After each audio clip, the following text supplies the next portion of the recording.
Have you seen the movie Coco by Disney? Yes. Yes. Okay.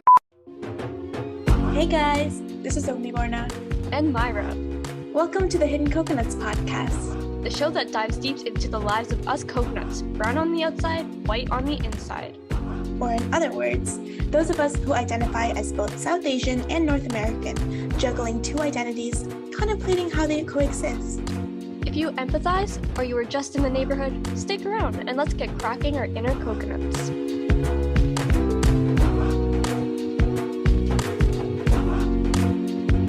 Today we have another special guest with us. It's Melroa, a med student in Mexico. She loves art, social causes, and justice, and is here to talk about her story, and we're very excited. So, Mel, tell us about yourself. Hi, my name is Melany, and I'm here to tell you a little bit about my culture and my country. First, I want to mention that I'm not an expert in all topics, and I want to come to mention will be from my point of view. So, I'm a 21-year-old medical student, and I feel lucky to be part of the National Autonomous University of Mexico. Why? Why it is important to me? Because it is a public school, and to this day, the faculty has not demanded me any chargement payment from me to cover the free for student there. Obviously, every year we the students make contributions, but this is almost nothing compared to what is paid in private university for a medical degree. You could say that my education is coming out very cheap, and it is. In my country, many people say that it's difficult to enter. Why? Because, well, yeah, it is. I don't want to take credit for that because it depends on several factors that evaluate you since you are a child. At age 15, we take an exam called competence, in which they allow us to choose a high school depending on the number of correct answers you get. The important thing is that there are only 9 high schools and 5 CCH. It is the acronym of School of Science and Humanities. I refer that by its acronym is UNAM. And these schools are the ones that give you the direct path to the university career that you want to study. The pressure of your entire future depends on that exam. It's a lot of pressure for a little girl, a little boy, a little person at 15 years. But well, there are also another high schools, but they do not guarantee at university education. Some students at 18 years old take another exam, but now the higher level to fight for a place in the career they want. In my opinion, this is very exhausting, but I met a couple of my college who entered medicine through the second exam. I like to think that means that when you have a dream, you have the stretch in your heart to fight for it. But the truth is, the difficult thing is to continue with the race because this is an endurance race. It requires insisting, persisting, and resisting, and not giving up because just as there are very good days, there are also days when you are just down. That's very true. And thank you for sharing that. You must be so smart to get accepted as a medical student now in Mexico. That is very different from medical schools in Canada, but very similar to the process in Bangladesh, where you have to take very hard exams at a young age. So I definitely see some similarities. Yeah, tell me Yes. something a little about that because I'm gonna be honest, I don't know so much about your culture. Yeah, so I was born in Bangladesh, but I was raised in Canada, so I'm not so sure how things are there now. But just from a little bit, what I know is you have to take like an exam right after high school to be able to go into university. And there's always like shorter exams throughout your teenage years you have to take. And so yeah, so medical school exam is one of them. There's also the general university exam, and they do everything British curriculum, so A levels, O levels, which is different from Canada, where we have grade 1, grade 9, grade 10, high school years. You mentioned, Mel, that you have little knowledge about our culture, and that's totally understandable. So, just based on your experience, is there anything from social media that you have seen of South Asia, like countries like India, Pakistan, Bangladesh? How have social media like Twitter made those countries look for you? Yeah, I know just a little bit, but there's something that I read about Pakistan that I would like to you to tell me if it's true or it isn't. Ooh, Um, sure. I'm actually there, from Pakistan. Sorry, yeah, go ahead. it was that marriage is arranged for economic purpose. Mhm. But family here, when you are married, it is for love, even when you two are power. Oh, absolutely. No, that's a good question because my parents actually had an arranged marriage too. They grew up in Pakistan. And I know that it's definitely a thing for economic purposes, yes, but also in terms of creating a bond between two families. Like, it really matters to them what family the person is marrying into. They want them to have like good status. And this might be a bit like, ooh, but my parents are actually cousins. So it's very common over there to get married to your cousin. Yeah. So my dad's dad and my mom's dad, they were brothers. They both decide that they're going to marry them. And that was that. Because they just knew the families well, I guess. Yes, jumping off of what Myra said, so it also depends on the country and the culture. So, like many Muslim families in South Asia, they're okay with like normalizing the concept of cousin marriages, but also places like India and devout Hindu families who follow like zodiac signs and astrology, they also believe that families have to be like 7 generations apart to be able to marry. And just marriages in general in that area, it's either a normal marriage or the taboo, the bad thing is marrying for love. So the normal way of marriage is arranged marriage because South Asia is more focused on family than individual need. So, what is the family reputation? How will my family benefit from this marriage? How will our family look? Like, what is the reputation being built?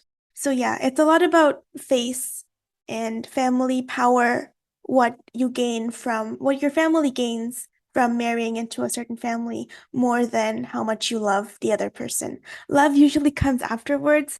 The people respect that even when they are already live outside the country. I mean, like you, or it changed. I think it depends on the person. I know for at least my family, I'm from Bangladesh and it's nothing arranged. Like for as much as I know, nobody in my immediate family, they weren't in an arranged marriage. So it's not like strict, but the families who do believe in it, they're very strict. So it depends on the family. It's not a thing everybody follows anymore, at least. Yeah, just to jump off of that, it's not so much arranged marriage now as it is when you find somebody that you're interested in, the families like to talk to each other. So it's not the people who are interested in getting married that talk to each other by themselves, but they get their parents to talk to each other and discuss what marriage would look like. And then the kids do have the power to choose yes or no if they want to get married with this person or not, rather than being forced to. So things have changed in that regard. Well, it's good to learn something new. Yeah, and I really appreciate your curiosity. Like, those are some great questions. I know we talked about how school systems are similar. Do you think anything else might be similar between our two countries or nations, or how they're different? Like the marriage is different, but the school is similar, something like that? Yeah, I was reading about it, and probably something common is that both have a very, very marked religion within their population. I mean, they are different religions, but each one directly affects that actions of their people, unlike the other countries. Yes, for sure. And religion makes up the entire culture of the countries as well. At least Yeah, same in, here. yeah, in South Asia, in my family, we celebrate Eid, and It's like a religious holiday, but it's a culture now. It's a culture to dress a certain way, make certain foods, and it's all specific to the country as well. Yeah, and I think something very, very different right there. We talk about the gastronomy, the food. I Yeah. think I've never have eaten something from South Asia. Ooh, I think you will like it. We also like spicy food, so we Me put too, a Mexico. yes. Oh, another thing in common. We love spicy food.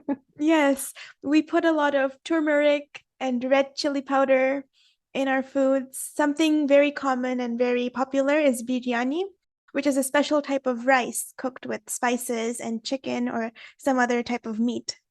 I need to give it a taste. I think it's really cool though, as you guys were mentioning, there's so many similarities between our cultures, yet at the same time, differences, even like within one religion. Aggie was talking about how Eid is celebrated differently, and that's very true. Like it's kind of geographical. So one country celebrates it in one way, another in another, but I guess that diversity is what makes it so unique, every single place. Yes, and humans just end up having some sort of universe. Okay, I forget the word. Universality. That'd be one of them. It's one of them. I forgot. But yes, so at the end, even if it's different, there's always that underlying want to celebrate and just embrace humanity. So just jumping off of that, I hope I'm pronouncing it right, but you have mentioned that Dia de los Muertos is coming up. Yeah, it's in, I don't know, right? It's October, November, in a month. I mean, yeah, maybe a month. That's so Oh, cool. Do you want to explain it a little bit? yeah. I love that. It's the day of the day. Without a doubt, it is my favorite celebration. We are talking about the celebration of memory and a ritual that prevails in memory over oblate, oblivion. Well, I prepare something for that, so I'm maybe gonna talk a little more. Of And course. thanks. In pre-Hispanic times, the cult of death was one of the basic elements of the culture. When someone died, they were buried, wrapped in it is called petate. It's something like a petate is something like a blanket, and their relatives organized a party in order to give them on their journey to Mictlan. Mictlan was the place for the dead people. In the same way, the place food and that he liked in life, with the belief that he might be feel very hungry. The Day of the Day is the indigenous vision implies the transitory return of the souls of the deceased, who return home to the world of the living, to live their relatives and to be um, nourished by the essence of the food that is offered to them in the altars, places, and its honor. The celebration day does not represent an abstinence but living presence.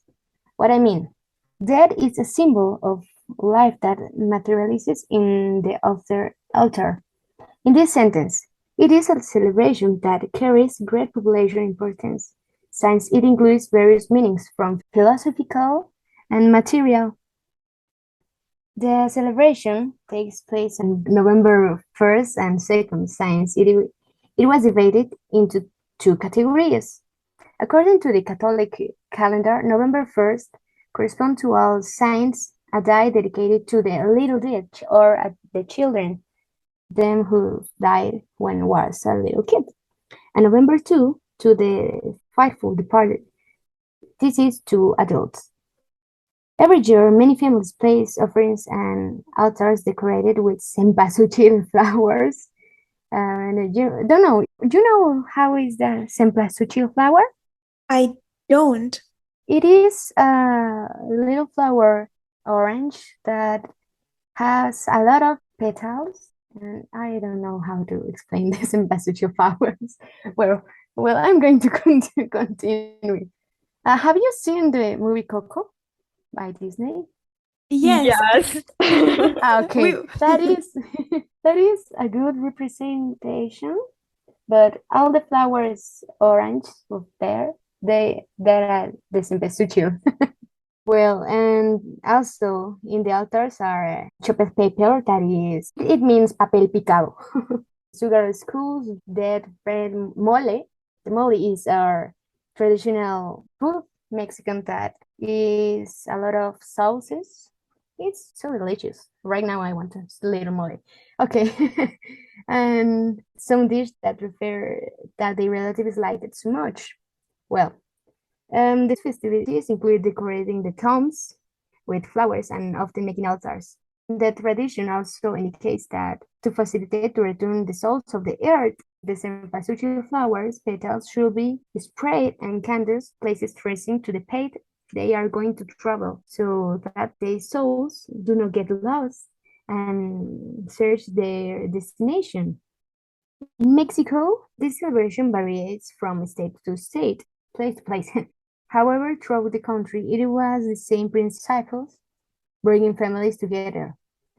Um, these days, the children go out to the streets to knock on the doors and ask for the little school. The children go from the door to door, asking for candies or fruits. This is sounds similar to you?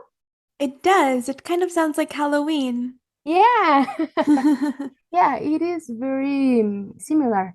And I was thinking about it because I think in a point we're going to talk about the influence in American with Mexican culture. And this is one point important because sometimes the tradition is confusing for the new little child because they now think that they are celebrating Dia de los Muertos, but in Dia de los Muertos, you don't have to dress like ghosts or something terrific. I also find it interesting how it's just after Halloween for us. So Halloween's on the 31st of October, and then you said that the Day of the Dead, that's on November 1st and 2nd, right? So right after? Yeah, That's cool.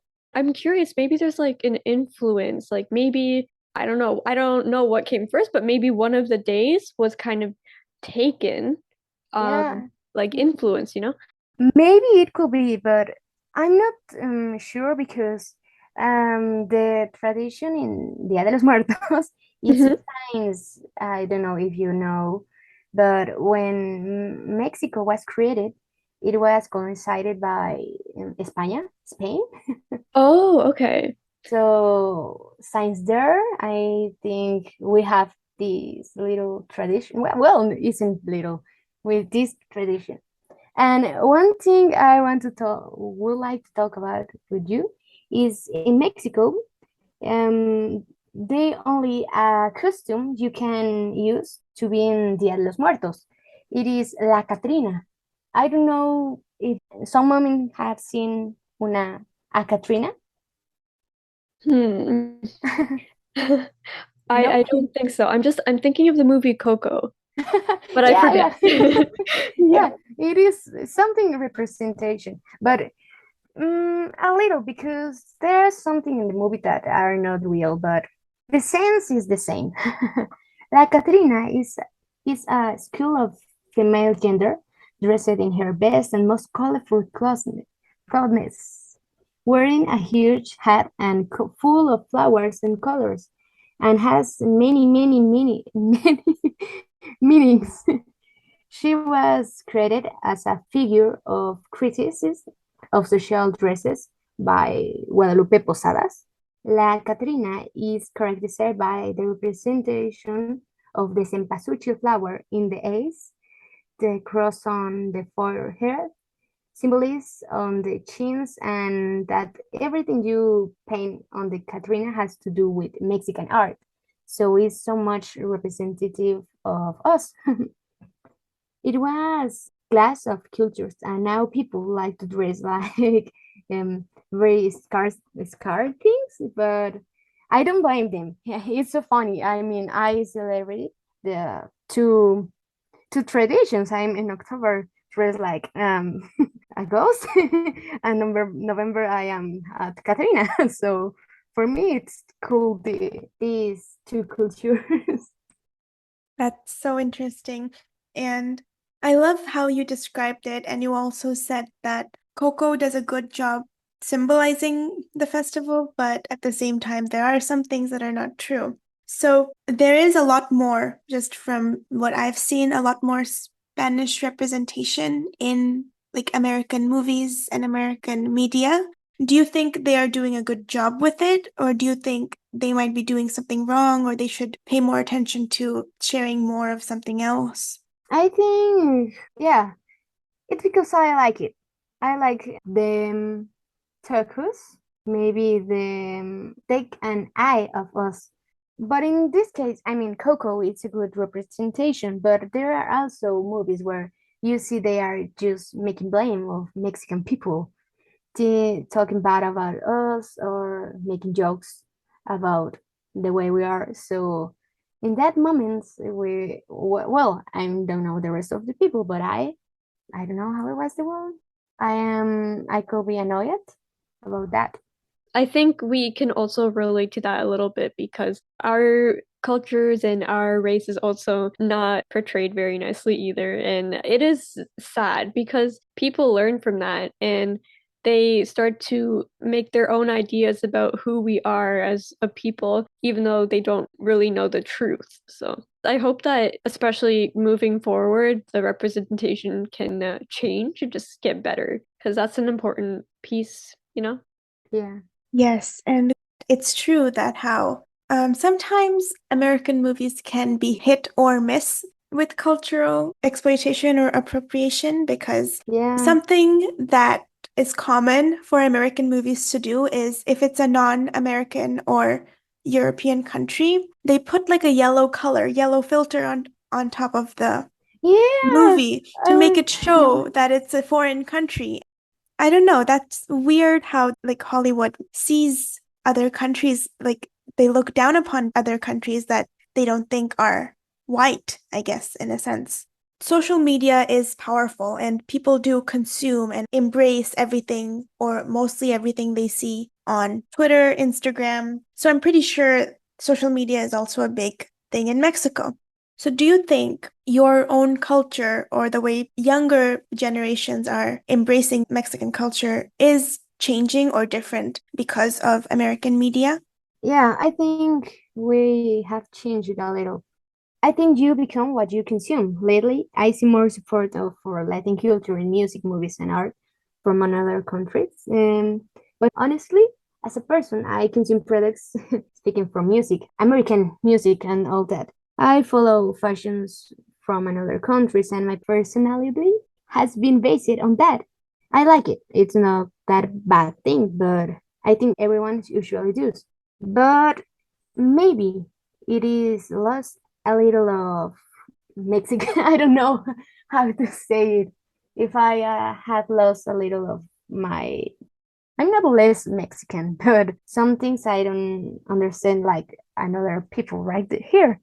I mean, I grew up watching American programs, and recently it it was a funny story. Recently, it happened that all the girls in the school were talking about a little tradition taken from a show, and I think it was Hispanic. It consisted that you have to give a flower to the person that you love. It gesture means that you care too much and that you will be there for him, her, or they forever. And I didn't know about that tradition because I was living in my little Disney world and never some programs that were from here. So yeah, the influences from another countries, it really has changed a lot of us. Yes, I can relate to that Disney thing because For those of you who don't know, Mel and I met because we both have fan accounts for Bridget Mendler. We loved Bridget Mendler growing up, and similarly, just being exposed to Disney and just idolizing her growing up, it made me who I am today as well. And on top of being raised in Canada, there was my fan account, and I loved Bridget's music and her shows, and that also made me who I am today. And Yeah, me similarly, too. yes, exactly. So similarly, I'm also less connected to the Bangladeshi customs and cultures as a result. So I definitely know how that feels. So, yeah, we were talking about that was when we met 8 years ago. It was wow, crazy. You have to ask Bridget here. You have to know. Yes. Did you know her, right? I did meet her, yes, a couple times. So that was Wow. interesting. Amazing. I never. Hopefully she comes back. She's still in school now. So maybe Yeah. someday she will give music again. Bridget, if you're listening, come on our show. Aggie, she might listen to you. Come on. But I think it's really cool that you guys met with that. Like, I was talking to Aggie earlier when she first told me that you listened and signed up for the show. It's really cool how that figure or that person or that show was the reason that you guys connected, even from so far away. That's how connections are made, and it's just beautiful. Yeah, we were a little girls from a totally different culture, but we were capable to understand each other. So, wow. I know, yeah. Yeah, it's crazy how media, music, like the entertainment industry, or specifically music, can bring people so close together, even though they're so far away, despite language barriers. And just on top of that, I'm so happy to have you here, and I'm so grateful and honored that you chose to do this show because English isn't your first language, but you're doing an incredible job. And I just wanted to say thank you again for being here. Oh, thank you. Right now, I like it. I like doing this because right now I can understand you too. And I feel so happy with me because I learn English alone. I learn it by listening music, watching series, and all these things. So I think I did it great. Yeah, that's really impressive. Doing it like without like lessons, that incredible. Ooh, I really want to know about this is recently there was an earthquake in Mexico that was like a high magnitude. Yes? Yeah, it was 7.1 or 5. I think it was 7.1. It was horrible. At least in this country, I know I say that we're not afraid of the dead, but the earthquake of September 19 made me think otherwise. Why? The most of times we experience the earthquakes right here have been greater than 7 grades on the Richter scale, so it's not a joke. On September 22 of this year, the last earthquake occurred, but before that, on September 19, 29, I don't know, 19. Yeah, Yeah. Yes, I think 19. it was 19. It was 19. It was a third earthquake recorded on the same date. I'll tell you, we Mexicans have respect for 19. Why? Because there is no scientific explanation to tell us why, but tectonic plates move on September, always, specifically for a date. Um, because there were two strong earthquakes occurred, one in 1985 of magnitude of 8. It was the worst. It was magnitude 8.1, and another in 2017. It was 7.1. That left hundreds of dead and destroyed homes and buildings. And this 22, one more occurred on the same date of magnitude. Oh, yeah. It was 7.7. In the 2017, it was 7.1. This one was 7.7. But well, this has led many Mexicans to wonder if there is some phenomenon that what makes the September month a great for earthquakes. And regarding what is the about, comes the question: can an earthquake be predicted? So right now, I a lot of investigations about this. But the last information we have from the investigate people is that earthquakes cannot be predicted, and this must be taken very clearly from both points of view. We can say when an earthquake is going to happen, but neither are we going to be able to guarantee that earthquakes will not happen. From a scientific point of view, neither the rains, much less another things have to do with the fact that it trembles more in September. Not only in Mexico, there is no evidence of in this whole world about it. And also, scientists says that technology has evolved in the same decades to improve earthquake detection, measurement, and forecasting, which saves lives together, early warning and improving building codes. But they ask the population to avoid spreading rumors. September is not a month of earthquakes. Well, that is important because right now we have a protocol to follow when we have an earthquake. So I think it has worked because in the past of the years we have less death in the country. That day, that 19, I was working in the hospital. I was training a patient when at 12:29 the alarms sounded for the earthquake drill. It was false. So it was to prevention. It was to we make a drill. This is something that we do so that people have occasions and know how to act in one drill. It is good because over time Mexican already know the correct indications for an emergency. That day, at the afternoon, almost half an hour after the drill, the alarm sounded again. But this time it was real. It was happening. The directions was no running, no yelling, no pushing. High flows don't evacuate. They start there. I was on the third floor, and although I knew I had to stay calm, but I couldn't. My heart was too fast. Up to that point, I had been quiet all day, and I wanted to go back to my safe house to see my mom. When you live here, or you know it can happen, but although you panic, I have seen the videos from 5 years ago or buildings falling, making you believe that in any second that will happen to you, and that's scary. So we have to learn to live with that. We have to be ready for any moment can happen. Is right now is September 30. Maybe in October there's gonna be an earthquake. but but you don't know can happen. That sounds so scary, and I'm glad you're okay after that.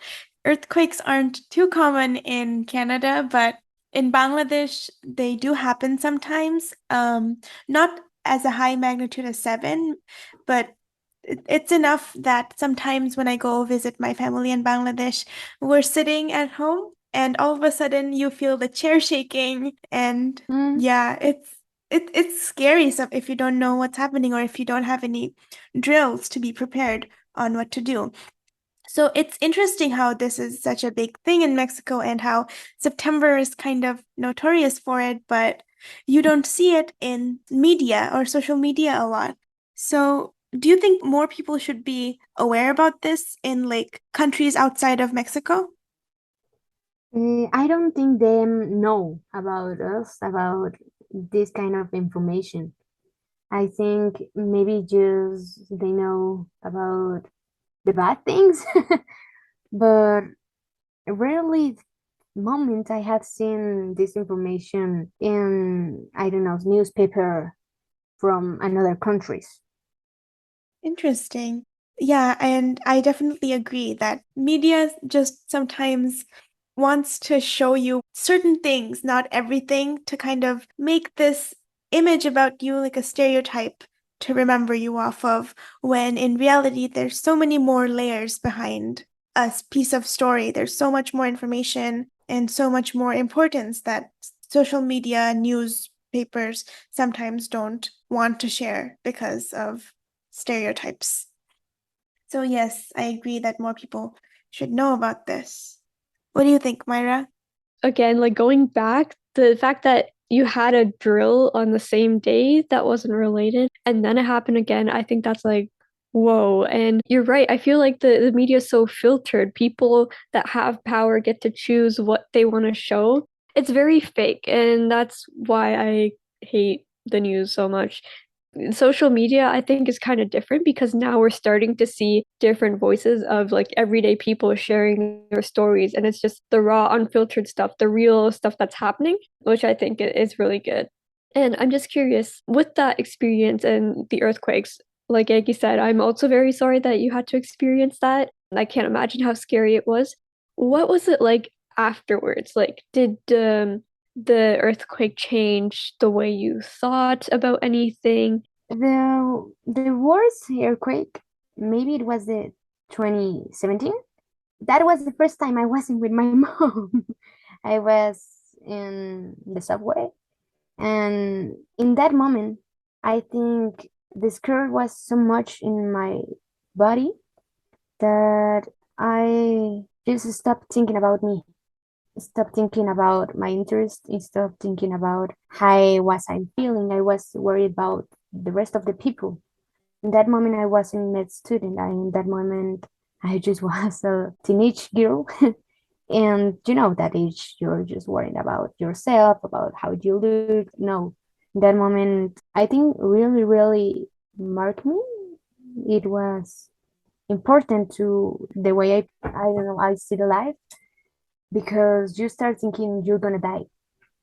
It was my thought that day. I thought I'm gonna die because I was in a place where very close to where buildings fall apart, where a lot of people die. So I think I start to live more since there. But I'll be honest to you, 2070, it left me with a trauma because since then I shocked there. I I told you we don't have to run. We have to respect the protocol. So I get in shock and I want to run in I want to run, I want to scream.